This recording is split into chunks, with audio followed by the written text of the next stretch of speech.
예수님이 이 땅에 오셔서 딱 3번 우십니다. 공식적으로 3번 우셨는데 나사로의 죽음 때문에 우셨고요.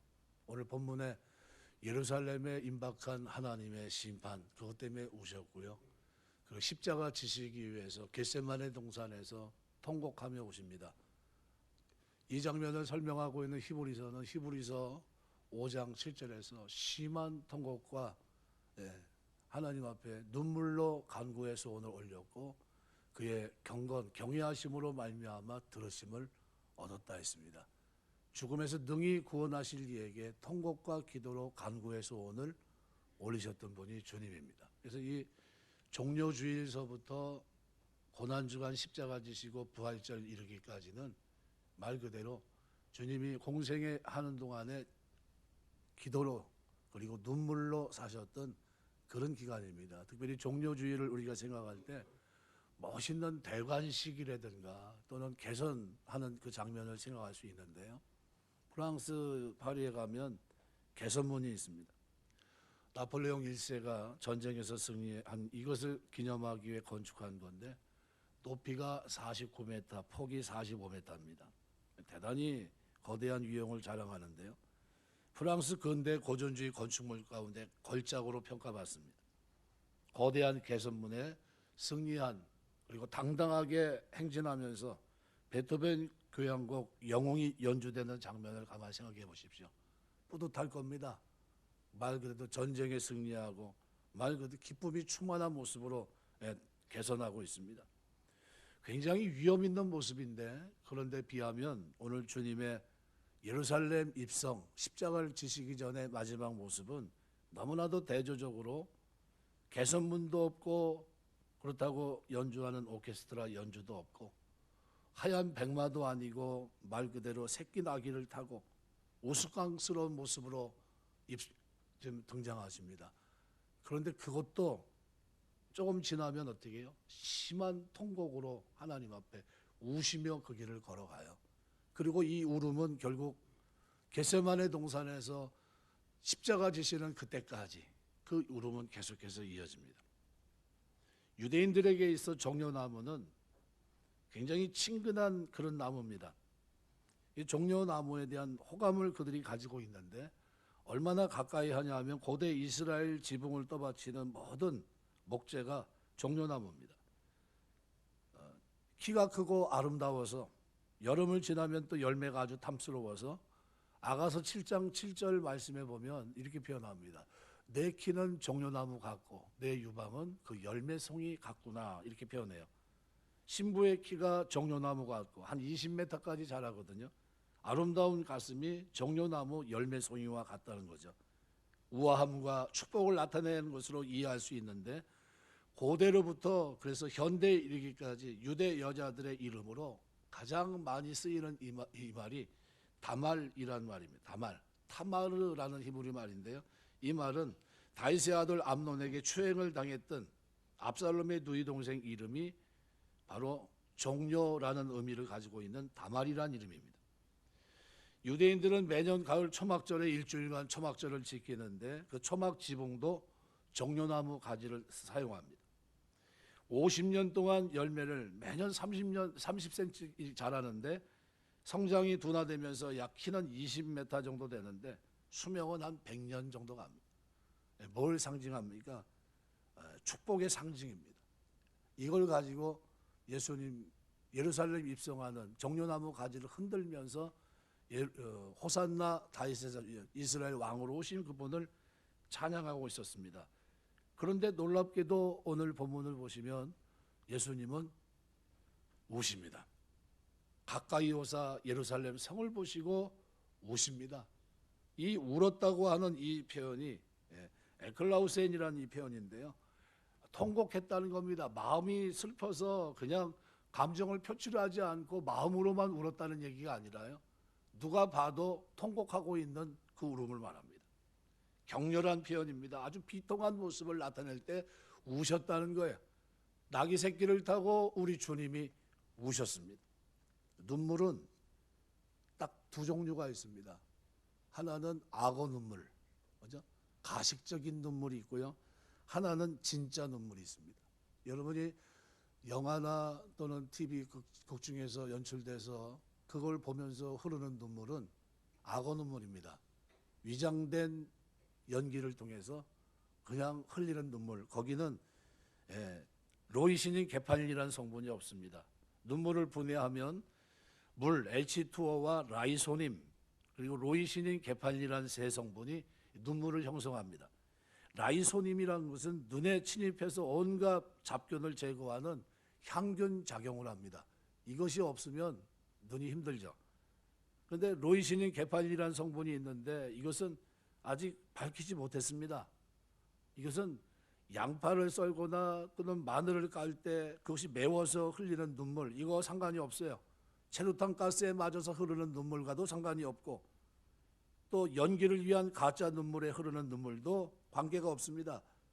자기 분에 못 이겨서 울 때 흘리는 눈물, 이 성분이 검출되지 않았습니다. 그런데 이 성분은 위대한 예술에 감동해서 흘리는 눈물, 사랑하기 때문에 흘리는 눈물, 또는 불쌍히 여기는 마음에서 흘리는 눈물, 이 속에서는 로이시닌 게팔린이라는 성분이 검출이 됩니다. 진리와 진실이 통해 너무 감격해서 흘리는 눈물에서는 이 성분이 검출됐던 겁니다. 예수님이 3번의 눈물을 흘리셨는데 그 눈물의 의미가 2개로 나눠집니다. 인간 예수 그리스도로서 흘렸던, 인간의 정 때문에 흘렸던 눈물이 있고요. 하나는 하나님께서 진짜 하나님의 심정을 가지고 울었던 눈물이 있습니다. 오늘 본문이 바로 그 눈물입니다. 그래서 타임지 기자는 결론에서 이렇게 얘기합니다. 이 로이시닌 게팔린이라고 하는 이 명명된 이 성분의 화학적 작용은 밝혀지지 않았지만 성분이 함유되어 있는 눈물, 이 성분이 함유되어 있는 눈물, 이것이 사람의 마음을 움직였고 역사의 물줄기를 바꾸었고 하늘을 감동하게 했다는 것만큼은 분명하다, 이렇게 얘기했어요. 그러니까 예수님이 육체에 계실 때 심한 통곡과 눈물로 간구의 소원을 하셨던, 하나님 아버지께 올렸던 기도 속에는 뭐가 있습니까? 심한 통곡과 눈물로 간구와 소원을 올리셨어요. 여러분에게 어떤 눈물이 있는지 모르겠어요. 다윗은 내 눈물을 눈물병에 담으소서 그랬어요. 스펄전 목사는 그렇게 얘기합니다. 하늘나라의 눈물은 다이아몬드다 그랬어요. 여러분이 하나님 앞에 드려야 될 최고의 가치 있는 것이 뭡니까? 그것은 눈물입니다. 눈물. 하나님의 복음 때문에, 그 사랑 때문에 흐리는 눈물. 하나님 복음을 전하고 그 믿지 못하는 그들 때문에 안타까움 속에 흐리는 눈물. 그죠? 이것이 우리 그리스도인들의 눈에서 흘려야 될 눈물입니다. 복음서에 기록된 예수님의 모습을 보면서 예수님의 눈물 속에는 이것이 가득했어요. 로이시닌 게팔린. 그죠? 하나님이 그냥 악어의 눈물이 아니었어요. 사람들을 속이기 위한 눈물도 아니었고요. 진심에서 우러나오는 울음이었고요. 그 울음은 마치 우리가 말하는 대로 격에 맞지 않는, 이게 지금 이렇게 가도 되는 거야? 낙이 새끼를 갈고 대관식 하듯이 지금 왕 중의 왕이신 그분이 예루살렘을 입성하시는데 통곡 속에 잠깁니다. 안타까운 마음이 없으면 눈물이 없습니다. 사랑하는 마음이 없으면 눈물이 흐를 수가 없어요. 미움 속에는 눈물이 솟아나지 않습니다. 불쌍히 여기는 마음이 없다면 눈물은 나올 수가 없어요. 인색한 사람에게는, 강팍한 사람에게는 눈물이 없습니다. 감사를 모르는 사람에게도 역시 눈물이 없어요. 모니카는 그 아들 어거스틴을 위해서 15년간 눈물로 기도했습니다. 눈물의 기도는, 기도의 자식은, 눈물로 기도한 자식은 망하지 않는다. 암브로시우스 목사님 그렇게 말해요. 우리가 오늘 본문을 대하면서 뭘 생각해야 되냐면요, 예수님께서 이 마지막에 눈물을 흘리셨다는 거예요.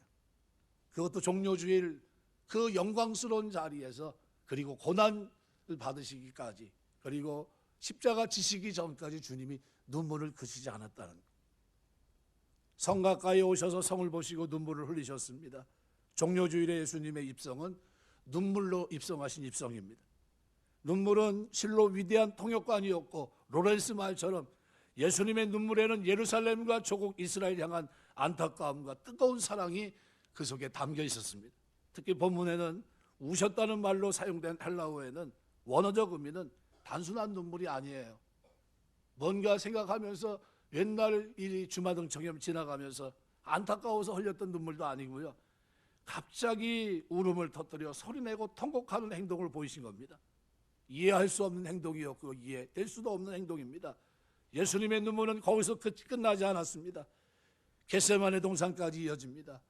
그가 육체로 계실 때 자기를 죽음에서 능히 구원하실 이에게 심한 통곡과 눈물로 간구의 소원을 올리셨어요. 우리가 이 대목을 잊지 말아야 됩니다. 육체로 있을 때 심한 통곡과 눈물로 우리도 간구와 소원을 올려야 됩니다. 우리가 하나님 앞에 살아가는 동안 히브리서 기자는 우리가 하나님 앞에 드릴 최고의 선물이 뭘까? 그것은 통곡과 눈물이라는 거죠. 승리의 왕으로 입성하신 예수님을 울게 한 이유는 뭡니까? 승리의 입성의 감격도 잊은 채 깊은 슬픔에 젖게 했던 그 이유는 뭡니까? 종료주일을 맞이하면서 내일서부터 시작될 고난주간을 준비하면서 예수님의 눈물의 의미를 잠깐 생각하면서 기도 제목을 삼으려고 합니다. 첫 번째 예수님의 눈물은 예루살렘의 무지함 때문에 흐르신 눈물입니다. 예루살렘은 평화의 성이란 뜻을 갖고 있습니다. 그곳에는 하나님의 거룩한 임재와 상징의 표현인 성전이 세워져 있었고 모든 거룩한 절기가 지켜졌던 곳입니다. 그런데 예루살렘은 이런 거룩한 위치에 있었음에도 불구하고 너무나도 중요한 한 가지 사실을 잊고 있었습니다. 그것은 평화의 근원에 관한 일입니다. 우리 44절에 보면 너와 및 그 가운데 있는 내 자식들을 땅에 메어치고 돌 하나도 돌 위에 남기지 아니하리니 이유가 뭡니까? 이는 내가 보살핌 받는 나를 알지 못함을 인함이니라. 권고하시는 나를 알지 못합니다. 그러니까 하나님이 그들을 찾아오셨다는 사실을 모르고 죄인들을 돌아보시고 하나님의 사랑을 완성하시기에 이 땅에 오셨다는 사실을 모르고 그 사랑을 배척하고 그 주님께 도전하고 반역하고 평화의 근원이신 분을 십자가에 죽이고 말았던 겁니다. 이 모든 것의 가장 큰 원인을 무지함으로 보신 거예요. 무지함. 그 누구도 그것이 하나님을 향한 반역이라 생각하지 못했습니다. 그만큼 그 시대는 영적으로 무지함 속에 깊이 빠져 있었습니다. 그런데 그때만 그런가요? 지금은 어떻습니까? 지금도 마찬가지예요. 여전히 예수님의 십자가 사건을 우습게 생각합니다. 여러분, 역사 속에 가장 큰 기적이 뭐라고 생각하십니까? 죽은 자가 살아나고 이건 아무것도 아니에요. 진짜 큰 기적은요, 나라 잃었던 2000년 슬픔 속에 있던 이스라엘, 하나님의 징계 속에 있던 그들을 회복시킨 사건입니다. 왜 그랬을까요? 그것이 하나님의 징계였다는 겁니다. 나라를 다시 회복시키는 놀라운 사건을 우리가 일제 36년 경험을 해보셨는데 우리 선조들이 얼마나 힘들었습니까? 그건 비교도 안 돼요. 2000년이면 어떻게 됩니까? 상상할 수 없는 시간입니다. 영원한 시간입니다. 이 뭘 상징합니까? 예수님의 권고 이 땅에 오셔서 죄를 없이 하시고 구원을 받게 하신 놀라운 사건을 이 권고하시는 가까이 오신 주님의 이 십자가 복음을 주님을 영접하지 않은 이 사건을 무지함으로 외면했던 그들을 징계하셨다는 것은 마지막 복음을 받지 못한 그들에게 하나님의 징계가 영원할 것이라는 것을 보여주고 있는 겁니다. 이게 하나님의 징계 속에 있었다는 것을 증거한 사건이 뭡니까? 이스라엘 나라의 회복이에요. 나라 잃은 나라가 2000년 만에 그 후손들이 그 뜻을 받들어 나라를 일으키는 게 쉽습니까? 탱크 2대 가지고 그 1억 몇억 되는 그 아랍 군대와 싸우는데 기적이 일어나면서 나라가 회복되는 일을, 이런 일이 가능합니까? 이런 일이 일어난 이유가 뭡니까? 이 사건이 하나님의 징계 속에 일어난 사건이라는 겁니다. 오셔서 그리스도를 영접해야 되는데 오실 그이가 당신입니까? 아니면 우리가 다른 사람을 기다려야 됩니까? 라는 요한 제자의 질문에 가서 너희가 본대로 말하라고 말씀하셨어요. 기적을 통해 하나님의 아들 되심을 나타내셨어요. 그럼에도 그들은 믿지 못했습니다. 무지함 속에 있었습니다. 영적 무지예요. 잠언 10장 21절에 보면 의인의 입술은 여러 사람을 교육하나 미련한 자는 지식이 없어 죽느니라. 그 시대가 지식이 없었듯이 우리 시대도 이 지식을, 신지식이죠, 복음입니다, 복된 소식을 알지 못함으로 죽습니다. 에베소 4장 18절 보니까 그들의 청명이 어두워지고 그들 가운데 있는 무지함과 그들의 마음이 굳어짐으로 말미암아 하나님의 생명에서 떠나 있도다 그랬어요. 무지함과 마음의 굳어짐 그랬어요. 바로의 마음을 완악하게 하고 강팍하게 한 것도 하나님이지만 간담이 설계해서 마음이 높게 한 것도 누굽니까? 하나님이세요. 하나님의 생명에서 떠나 있습니다. 무지함과 마음의 굳어짐으로. 우리 시대는 어떻습니까? 똑같은 시대. 똑같아요. 생명에서 뻗어 있습니다. 벗어나 있습니다. 표대를 잃어버렸어요. 주님이 직접 오셔서, 창조주 하나님이 인간의 종된 몸을 입으시고 오셔서 우리에게 행하신 엄청난 사건이 뭡니까? 십자가에서 사건입니다. 사면권을 가지고 오신 거예요. 사면권. 미국에서 어떤 일이 벌어졌냐면요, 6.25 동란으로 부모를 잃은 고아가 고아원에 있는데 너무 불쌍하니까 미국으로 귀국하면서 군인이 자기가 데려가서 입양합니다. 너 데리고 내가 가서 키워야 되겠다. 잘 키웠어요. 미국에서 의사가 됐습니다. 그리고 이 양자 사모는 그 은혜를 잊지 않아요. 자녀가 된 거죠. 그런데 우리는 어떤 사람들입니까? 우리는 하나님의 자녀가 된 사람들이에요. 입양될 수도 없는 죄 때문에 영원히 멸망해야 될 우리가, 그죠? 하나님의 자녀가 됐고요. 그 다음에 감옥에 갇혀있던 한 사람이, 어떤 사람이 갇혔냐면요, 부지 중에 나도 모르는 사이에 그냥 잘못 이렇게 하면서 우발적으로 총을 쏜 겁니다. 한 사람이 죽었어요. 그 청년이 감옥에 갇혔는데 그 주변 지인들이 이제 탄원서를 써서 올렸습니다. 주지사가 그걸 가지고 사면장을 가지고 갑니다. 살려주려고. 그런데 이 청년이 너무 괴로우니까 만나면 거부해요. 이런저런 이유로 세월은 지나고 사형 확정이 됐는데 확정 날짜까지 바꾸질 않습니다. 그래서 집행하기 전에 마지막 집행관이 물어봐요. 마지막 남길말은 없냐? 이렇게 물어봅니다. 그랬더니 마지막 형장의 이슬로 살아가기 전에 그 청년이 그런 얘기를 합니다. 사면장 갖고 오신 주지사가 만나자고 했을 때 그때 제가 만났어야 되는데 제가 만나지 못했습니다. 그게 후회됩니다. 근데 그때는 너무 늦었어요. 우리 시대가 예수님이 복음을 들고 이 땅에 오셔서 뭐 어떤 문제를 해결하신 겁니까? 죄의 문제입니다. 원죄의 문제. 이 문제를 해결하시고 우리 영혼을 살리시기에 오셨고요, 사면장을 들고 오신 겁니다. 죄에 대해서는 죽고 의에 대해서는 산자로 살 수 있는 영생을 취할 수 있고 하나님의 자녀가 되고 하늘의 기업을 이룰 후사가 되는 이런 축복을 누릴 수 있는 사람으로 살 수 있는 그 길을 위해서 우리 주님이 십자가지로 이 땅에 오셨어요. 지식이 없는 그들에게 복음을 전했고요, 무지함 속에 있던 마음이 굳어졌던 그들의 마음을 녹여 하나님이 믿을 수 있도록 말로 표현할 수 없는 사복음서에는요, 주님이 행한 많은 표적과 이적을 기록하고 있습니다. 이유가 뭡니까? 그분의 권고하심을 보고 믿으라는 거였어요. 그런데 믿었습니까?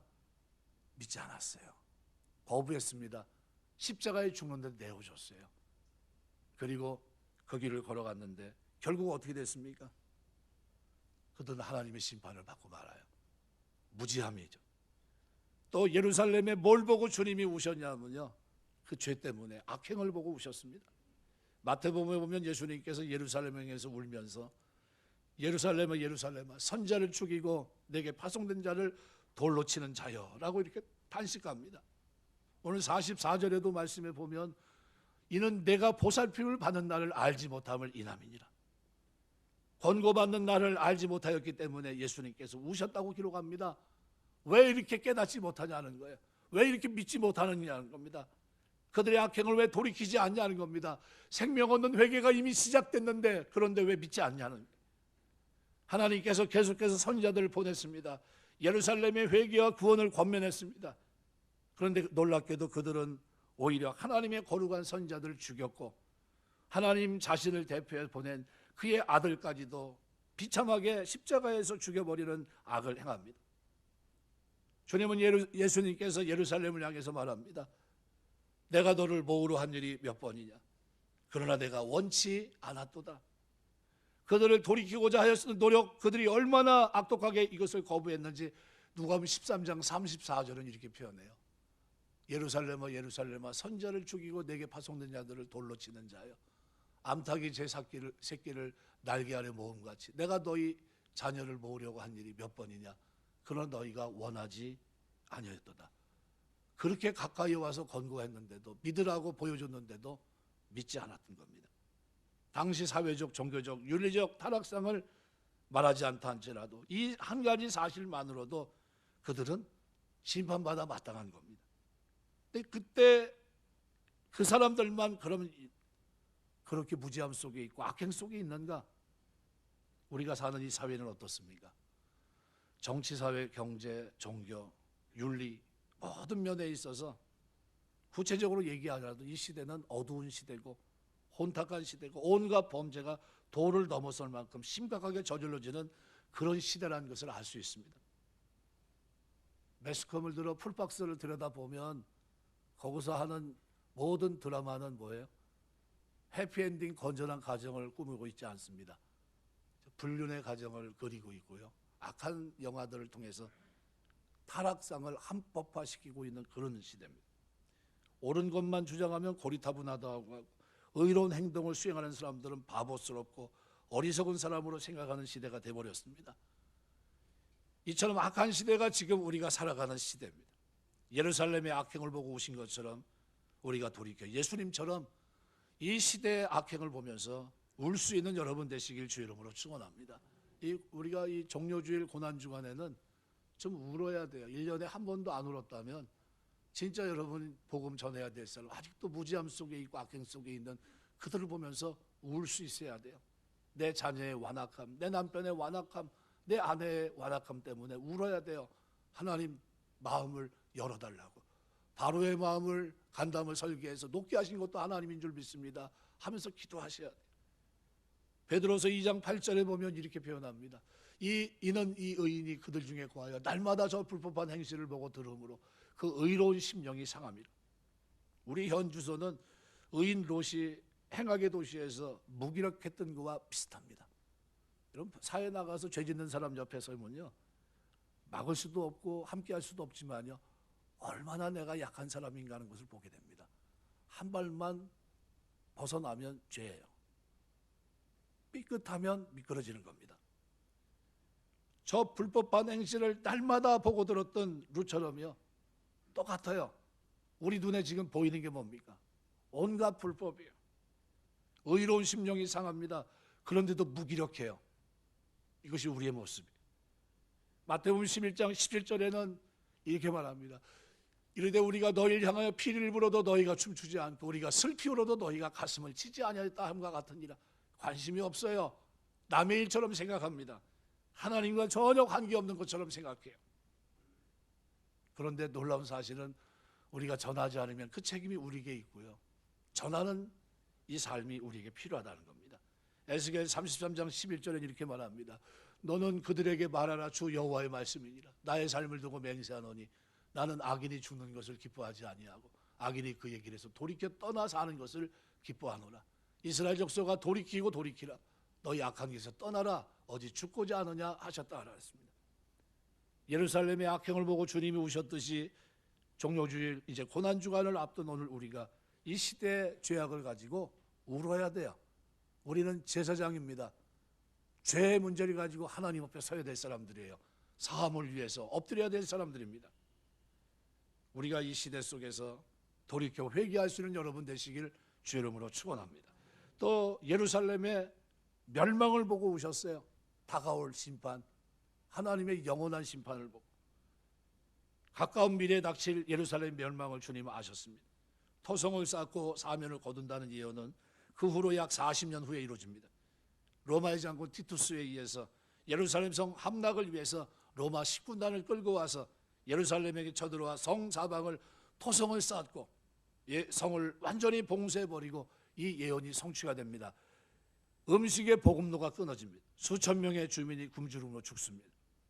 티투스 군대가 총공격하고 그리고 예루살렘이 함락이 되고 최후를 맞이하게 되는데 그 이후로 2000년간 나라 없는 세계를 유령하는 그런 땅도 없는 민족이 됩니다. 역사서 요세푸스는 그때 당시 로마 군인들이 약탈 행위에 대해서 언급하면서 로마 군인들이 그 집을 약탈하기 위해 들어갔을 때 전 가족이 다 굶어 죽어 있는 것을 보았고 다락에는 시체들만 가득했고 저들이 이 무서운 광경을 보면서 물건 하나 손댈 마음이 없이 뛰쳐나오고 말았다고 그래요. 얼마나 잔인한지. 당시의 비극적인 상황을 설명합니다. 또 다른 광경을 묘사하면서 예루살렘 거리에 로마 군인들에게 찔려 죽임을 당한 유대인들의 흘린 피가 작은 시내를 이루어 흘렀고 말 굴레까지 그 피가 찼다고 보도합니다. 이 예루살렘 멸망의 참상 속에서 9만 7천 명의 유대인이 포로로 잡혀갔고 110만 명이 죽습니다. 이 비극적인 참상이 벌어질 것을 알고 계신 예수님은 안타까움 속에서 눈물과 통곡으로 우셨던 겁니다. 예수님의 눈물과 통곡을 기억하셔야 돼요. 왜냐하면 요한계시록에는 마지막 때 믿지 않고 바깥으로 버려진 자들의 당할 참혹감을 기록하고 있기 때문입니다. 잠언 11장 31절 보면 보라 의인이라도 이 세상에서 보응을 받겠거든 하물며 악인과 죄인. 의인은요 예수님의 죄사함으로 다 용서받았어요. 손과 발은 짓는 죄에 대해서는 씻어야 됩니다. 그래서 남들이 볼 때 안 믿는 사람이 볼 때는 어때요? 요나 선지자가 죄가 없어 보여요. 마찬가지입니다. 그런데 우리는 죄를 가지고 어떤 죄? 하나님 뜻대로 살지 못하고 하나님 원했던 삶을 살아내지 못했던 요나가 이게 내 원인입니다. 깜짝 놀랍니다. 살인하고 간음하고 말 그대로 도둑질하며 살던 뱃사람들이 생각할 때 저 사람은 의인인데 저 사람이 왜 물속에 들어가야 되냐는 거예요. 근데 물에 던졌더니 폭풍이 다작했던 그 바다가 잠잠해집니다. 그가 니느웨 성에 나타났을 때는 깜짝 놀래요. 왜요? 아마 뱃사람들이 그를 봤을 겁니다. 니느웨에 돌아왔던 그들이 분명히 제비뽑아 바다에 던진 그 사람이 똑같은 행색을 가지고 지금 어디요? 저기 나타난 거예요. 그리고 회개하라고 외쳤을 때 믿지 않을 수가 없었을 겁니다. 우양가축부터 왕까지 전체가 하나님 앞에 금식하며 살려달라고 기도합니다. 완전히 달라진 거죠. 의인이 땅에 사는 동안에 이런 고난을 당한다면 악인은 말해 무엇하겠습니까? 당연히 고난을 받을 수밖에 없고요. 그 심판은 영원할 겁니다. 그죠? 이것이 하나님 백성에겐 징계가 2000년간 그죠? 보여줬다는 건 뭡니까? 앞으로 둘째 심판을 통해 하나님께서 행하시는 이 심판은 영원할 거라는 거예요. 그걸 보여주신 겁니다. 그러니까 2000년 만에 나라가 회복되는 이 기적은요, 역사가 우리에게 교훈하고 있는 가장 귀중한 하나님의 교훈입니다. 베드로전서 4장 17절 18절에 보면 하나님의 집에서 심판을 시작할 때가 되었나니 만일 우리에게 먼저 하면 하나님의 복음을 순종치 아니하는 자들의 그 마지막은 어떠하며 또 의인이 겨우 구원을 받으면 경건치 아니한 자와 죄인은 어디에 서리요? 경건치 아니한 자와 죄인은 설 데가 없는 겁니다. 의인이 겨우 구원받는 게 뭡니까? 거룩하게 살아내면서 그냥 누가 봐도 성결하게 의롭게 진실하게 살려고 몸부림치며 삽니다. 그 하나님이 우리에게 주신 구원, 죄사함 하시고 하나님 자녀 삼아 주시고 하늘의 유업을 이을 기업의 후손이 되게 하신 이 축복을 유지하기 위해서 주님 부인하지 않고 이 땅을 거룩하게 살아냈던 겁니다. 엄청난 삶이죠. 다른 삶이에요. 요한계시록 6장 16절에 마지막 믿지 않는 경건하지 않은 죄인들의 마지막 모습이 저 모습이에요. 산들과 바다에 말하되 우리 위에 떨어져 보좌에 앉으신 이의 얼굴에서와 어린 양의 진노에서 우리를 가리라. 숨고 싶어요. 그런데 숨을 수가 없습니다. 가릴 수도 없고. 이것이 마지막 요한계시록 말하고 있는 믿지 않는 자들의 마지막입니다. 성경에서 주님이 우신 이 세 번의 일을 우리는 기억하셔야 됩니다. 나사로가 죽었을 때 우셨고요. 겟세마네 동산에서 십자가를 지시기 위해 우셨고요. 그리고 임박한 진노를 위해서 주님이 오늘 이스라엘 백성을 위해서 우셨습니다. 나사로 죽음과 자신의 십자가 죽음 앞에 우신 것은 주님이 인성을 지닌 인자로서 우신 겁니다. 자기 죽음에 대한 두려움도 특별히 사랑했던 나사로의 죽음에 대해서 주님은 우셨습니다. 그러나 오늘 본문에서 우셨던 이 울음은 다릅니다. 하나님으로서 우신 겁니다. 심판하셔야 될 하나님, 공의 하나님으로서 우신 겁니다. 그렇다면 주님께서 우신 구체적인 이유는 뭡니까? 예루살렘의 타락 때문에 우셨어요. 예루살렘은 하나님께서 수천 년 전부터 택하신 선민 이스라엘 공동체입니다. 그 중심이 예루살렘이에요. 다윗과 솔로몬이 하나님 왕국을 부흥시켰고 성전을 통해 하나님은 선민에게 영광을 얻으셨습니다. 그런 예루살렘이 유대 종교 지도자들의 타락으로 오늘 46절에 보시면 성전에 들어가 장사하는 자들을 내쫓으십니다.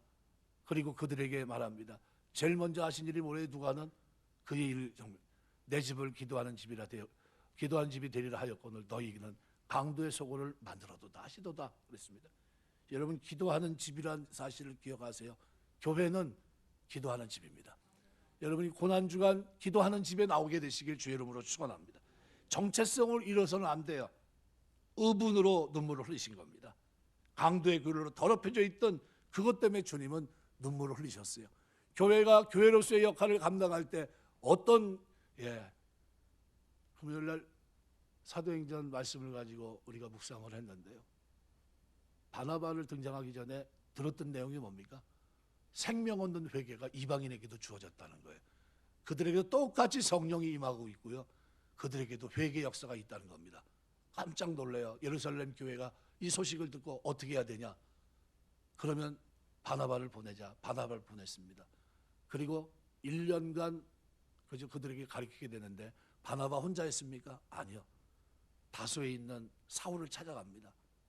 사도행전 9장에 기록되어 있는 사울이 바울로 되는 과정에서 놀라운 경험을 합니다.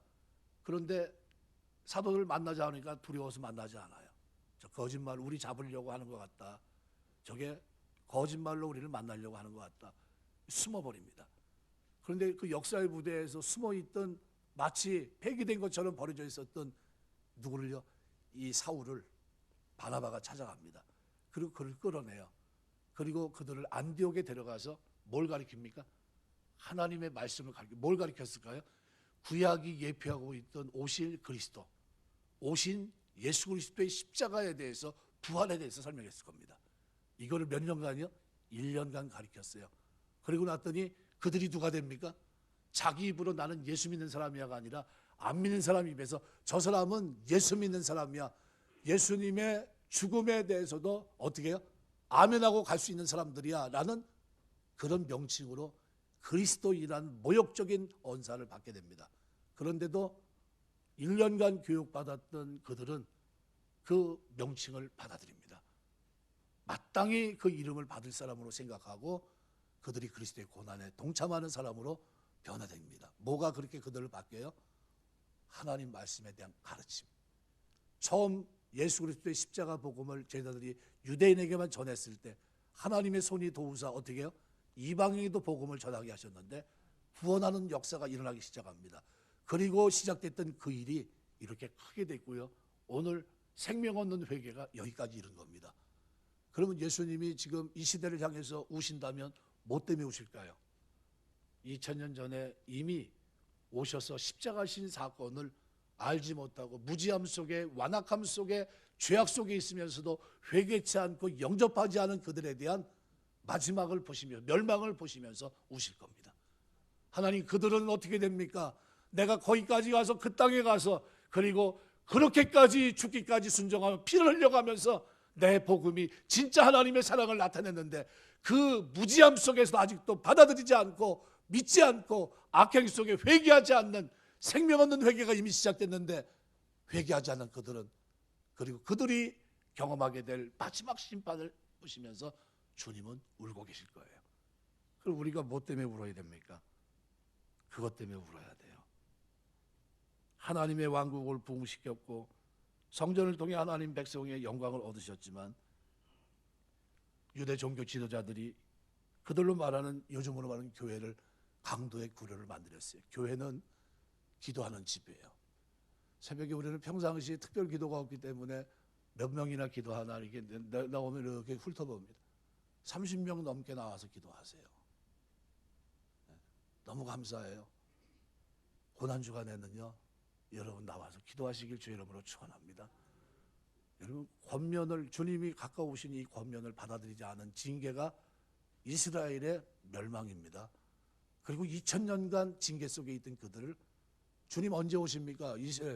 이스라엘의 회복을 얘기하셨던 거예요. 그 나라가 회복되면 주님이 오실 때가 됐다는 겁니다. 그럼 우리가 이 마지막 때를 살면서 우리가 어떻게 살아야 됩니까? 유대인들의 무지를 슬퍼하셨던 주님, 메시아가 오신 것을 몰라보고 십자가 죽음에 내몰았던 유대인의 그 모습을 우리가 떨쳐버리고 다시 오실 주님 앞에 부끄러움 없이 서기 위해서 경건함과 거룩함을 가지고 이 땅을 살아내며 아멘 주 예수여 어서 오시옵소서 준비하는 삶이 되어야 될 줄 믿습니다. 또한 주님은 예루살렘 성에 닥칠 장래 비극 때문에 우셨어요. 장차 대적들이 예루살렘을 포위하고 유대인들을 살육할 것을 예고했고요. 그 일은 철저하게 진행이 됩니다. 주 70년 유대인들이 로마의 반란을 일으켰는데 진압하는 과정에서 식군단에 의해서 진압이 되는데요. 수백만 명의 이스라엘 백성들이 살육당합니다. 초토화되어 요세푸스에 의하면요. 예루살렘 성은 흔적도 없이 사라졌고요.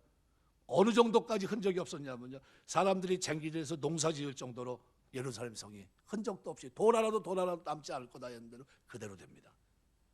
이 참화로 인해 유대인들은 2000년간 나라 없이 떠도는 유랑민족이 된 거예요. 뭐 때문에요? 권고하시고 가까이 오신 주님을 영접하지 않은 그 죄가 그렇게 컸던 겁니다. 왜 복음을 전해야 됩니까? 얘기하면요.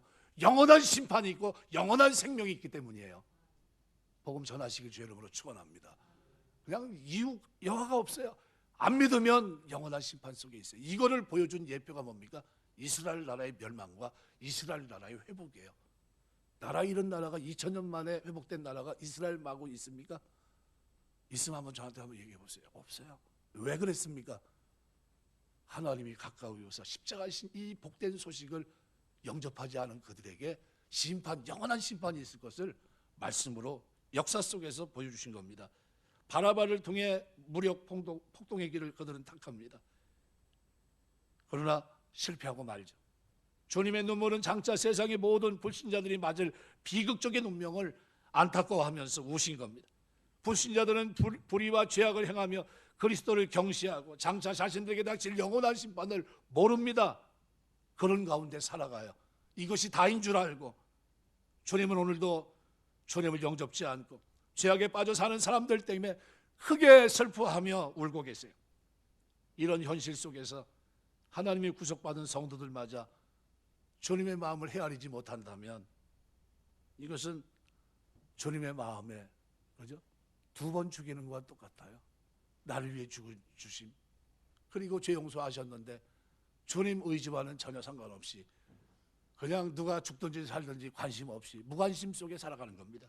무관심은요 죄입니다. 무관심은 죄예요. 복음을 전하지 않는 무관심은 하나님 앞에 씻을 수 없는 죄입니다. 골로새 1장 10절 말씀에 보면 주께 합당히 행하여 범사에 기쁘시게 하고 모든 선한 일에 열매를 맺게 하시며 하나님을 아는 것에 자라게 하시고 그랬습니다. 하나님을 기쁘시게 하는 신앙생활 되시길 주의 이름으로 축원합니다.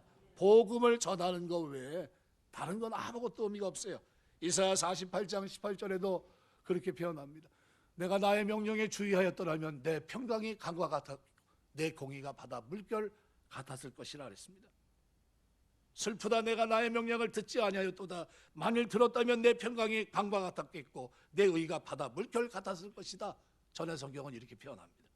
예배소 4장 30절 하나님의 성령을 근심하게 하지 말라. 그 안에서 너희가 구원의 날까지 인치심을 받았느니라. 말씀을 맺겠습니다.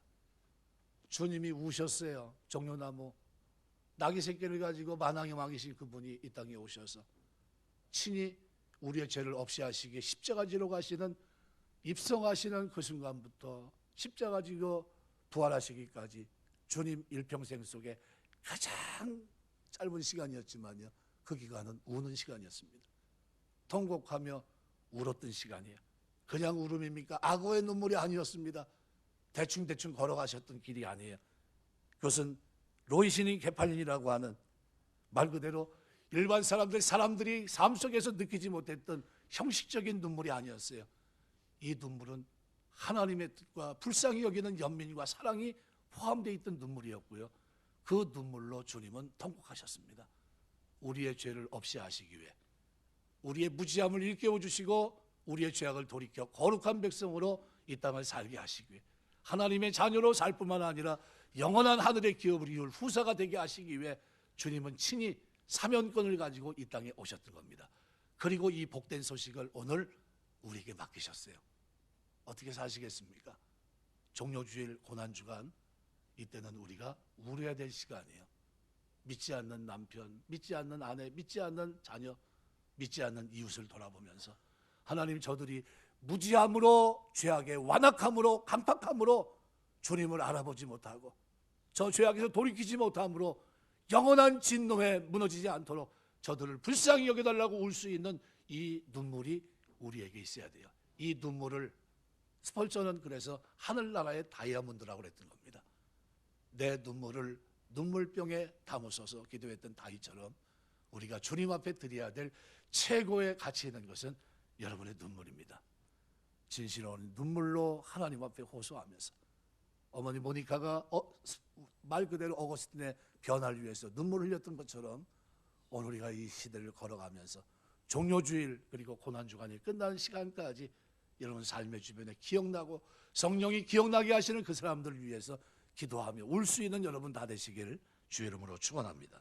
기도하겠습니다.